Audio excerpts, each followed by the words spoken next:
Now today I have a couple hours to spend, and I thought one of the things I'd do is do some of the little detailing parts that I've wanted to do on the collection over the years. Things build up. I try to look for little things that I can polish and detail, but it's never ending. Now to me it's just a lot of little details, none of which cost a lot of money or any money at all. And when I have a day like today, I just look around for something I can detail or polish. And you think all these little details, these little polished parts, they wouldn't make much of a difference? To me, they make a big difference. And anything you do to personalize a bike, I always just think it's just sets it apart in a crowd, or makes it unique. When you park 2 or 3 bikes that are exactly the same, it stands out in a crowd. Now sometimes it's big things, like to polish the triple clamp, the upper triple clamp. It's quite a bit of work to get it apart. But some of the parts are real easy, and the part I'm going to work on today is super easy. So some of the bikes that I've already got this little linkage, the shift linkage, polished on the R1, just a small little detail. On the 750, polishing up the linkages was just a little more work. And all the little polishing on the RD. I remember polishing up that brake pedal. All these little things make a difference. Now on the 650, we've already polished up the little side boot protector. And the next thing, and I always do these things on days where it's not a day I can ride, pulling off the shifter here is a 1-bolt thing, pulling the rubber part off. Polishing that up, it will definitely make a little detail. And this bike, you don't notice it, but there's at least 100 little things that I've done. Little detailing things, and one by one, they all add up, and I notice them.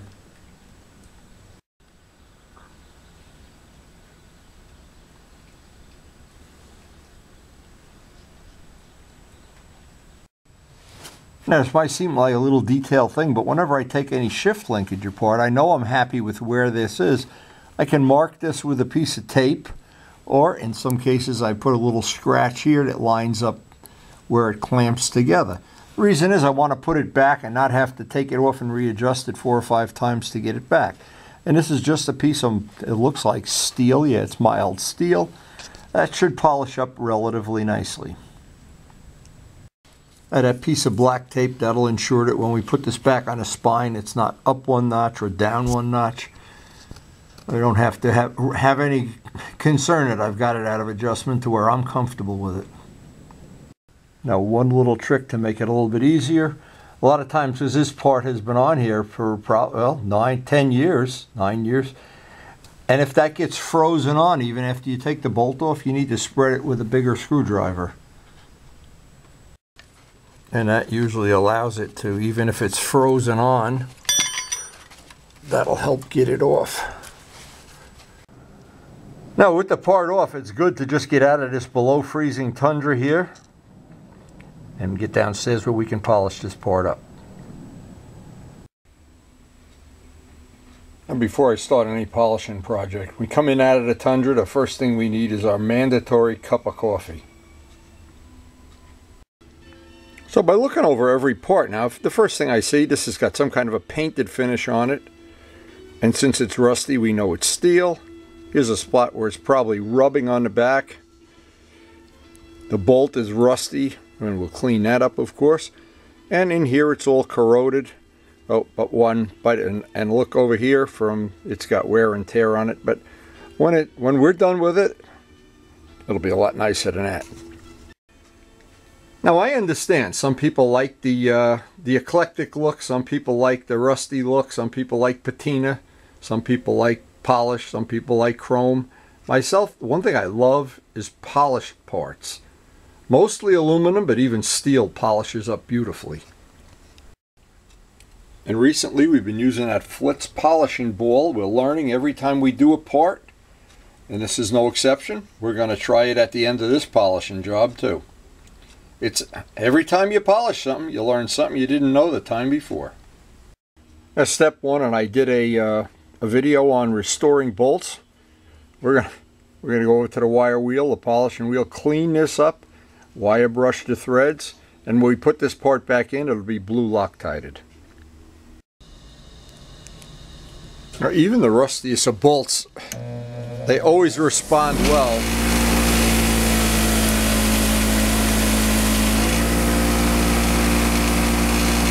How quick that cleans them up. A good way to hold it when you want to clean up the threads with a pair of vice grips.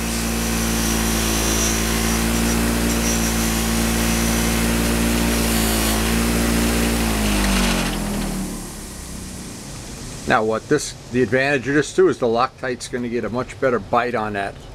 And if this gets loose, the shifter gets loose, you may not notice it. Flies off, hits your best friend who's riding behind you, takes out his front teeth. Nothing good can happen. Now there's a show on Netflix about the Jaguar car company, in England of course, and what they're doing, they're recreating the light body E-type race cars. They're making 6 of them for millionaires. And the reason I was watching it is they were showing the attention to detail when they make a multi-million-dollar car. You know what? You could put that same attention to detail making a $300 motorcycle. But it's the attention to detail. Now I even polished this end of the bolt because that's the end you're going to see. When this is in place, it comes up through the shifter. Little details, like the Jaguar motorcycle company. Anyway, you've got to pull this rubber part off. Sometimes you have to use heat to get it off, or some WD-40. Got to get that off next. This part really was difficult to get off, and the heat didn't seem to do as much as I thought it would. But what did work, I've spread the vise, and let's see that. That seems to be good. Oh, no wonder it's knurled inside. Boy, if you got to replace this part and you want to reuse it, well, we might just get a new part in the future. Wow, this thing is really hard to get off. But if you get mad enough, long enough, that's the key to life. Right, it really is. I wanted to show this because if you went to do this and you didn't know this was going to be difficult, wow. The WD-40 seems to help a little bit. Sometimes you just have to be persistent. There it is. Now where this piece is really corroded and rusted and in pretty rough shape, we could use paint remover to get some of this off, but this is just the old school way of doing it.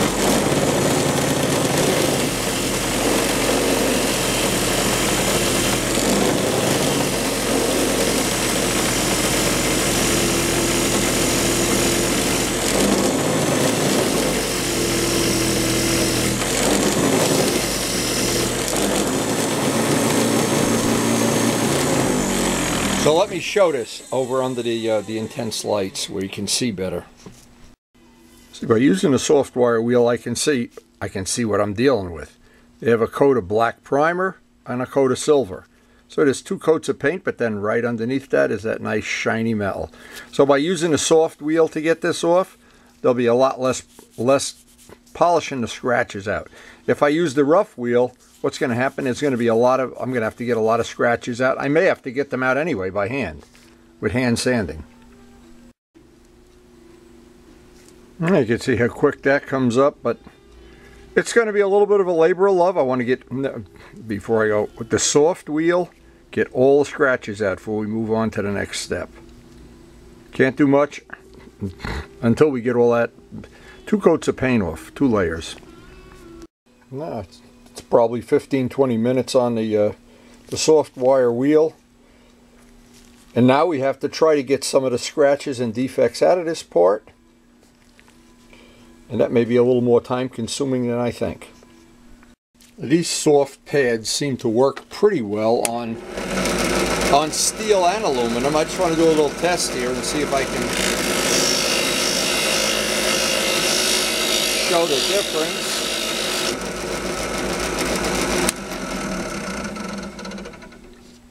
That'll bring it up to the next level, but from that level on, there'll still be scratches in it. And the next step is our super soft wheel.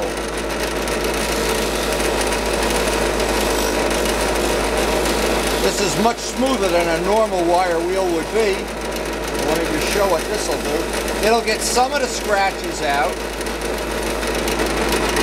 It gets some of the scratches out, and we move on to hand sanding. Now what I'm doing now, I got some 2500 sandpaper.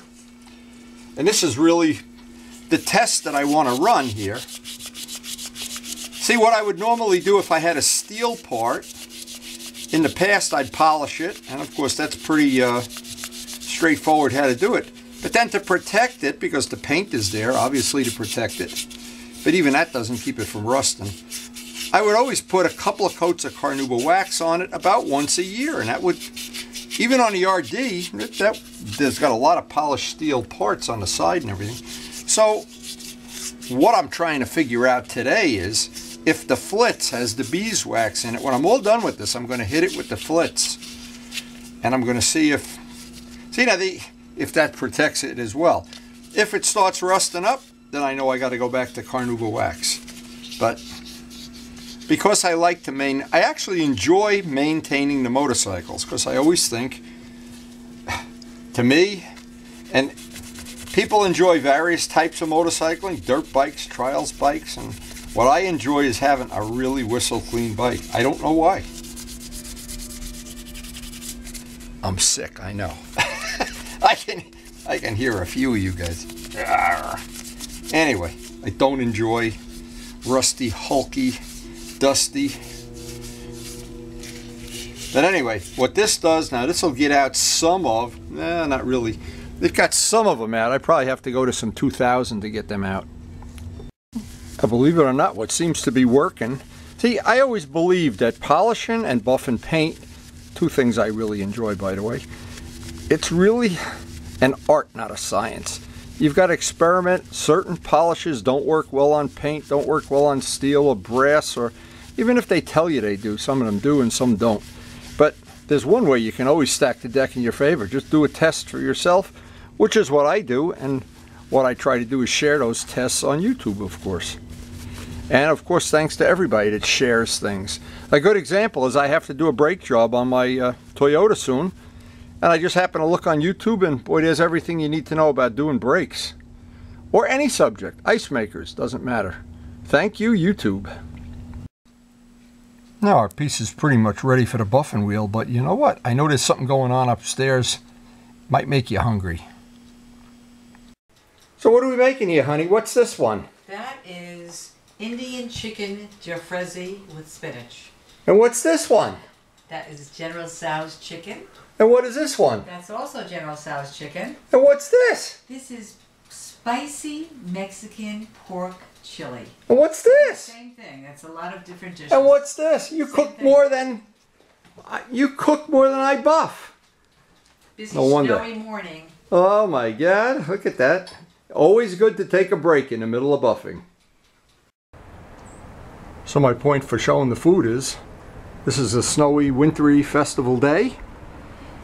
We're buffing away and polishing and spending some time out in the tundra cleaning up the motorcycles, but the smell that Karen's cooking, always good to take a break. I find whenever I try to rush things through, it never works out the way I want. This is Karen's front door wreath and our lovable snowman. Get busy with that buffing. Next step is the buffing wheel.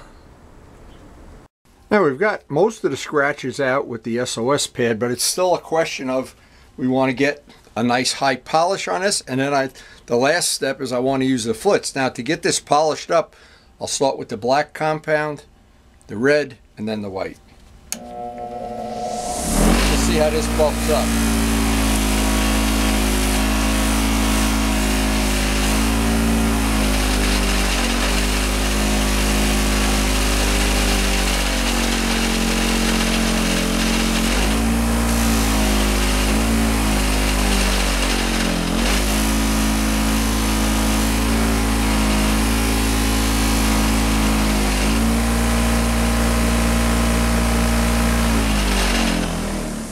Now, from looking at it, steel buff's a little bit different than aluminum. It takes a little bit longer to bring it up. But all of the rouges, the black usually cuts it, the red gets a little more shine, and the white finalizes it. Now, the next step on this, I want to find a way to somehow hold this. It's going to be a tricky thing to hold this, and I want to use some flits. Two reasons. I want to see if it brings up the shine even more, which if it does, it doesn't. It's really irrelevant, but I want that beeswax. And they say, at least it says on the can, it protects for 6 months. Well, we're going to find out.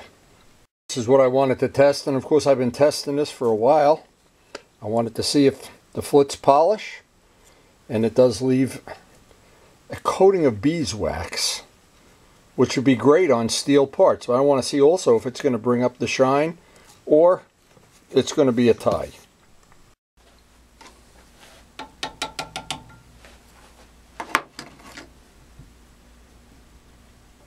Now when I'm all done, I'll take the flits polish and I'll, with a rag, run it on by hand to get in all the little nooks and crannies, because what I want to find out, and more than that, is that if that beeswax is going to be a good protectant.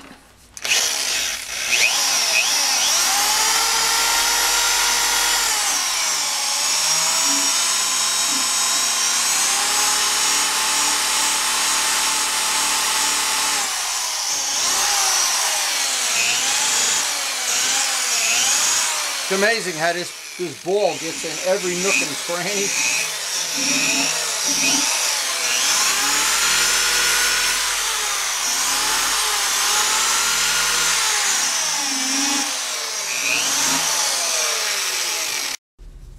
Now, the flits definitely does put a little more luster on it. But what I'm really concerned with, I really want to get, is the protection of the beeswax. If I can get that, that'll be a real free bonus. Free samples.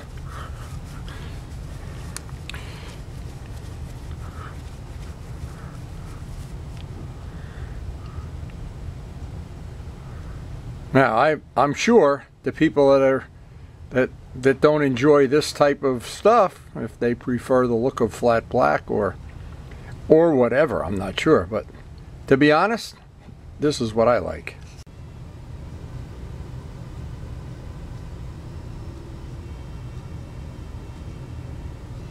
That'll add one more little detail to the 650.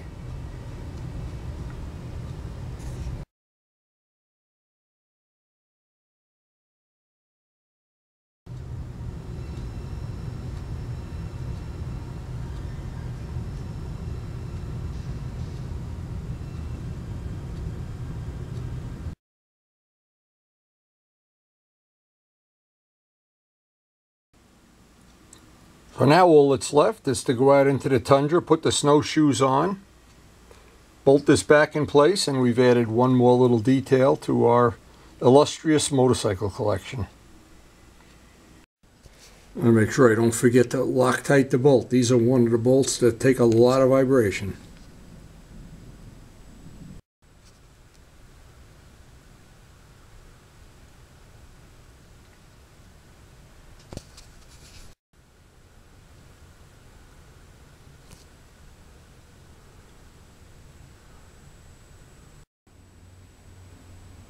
And it's just a lot of small details that make a bike your own.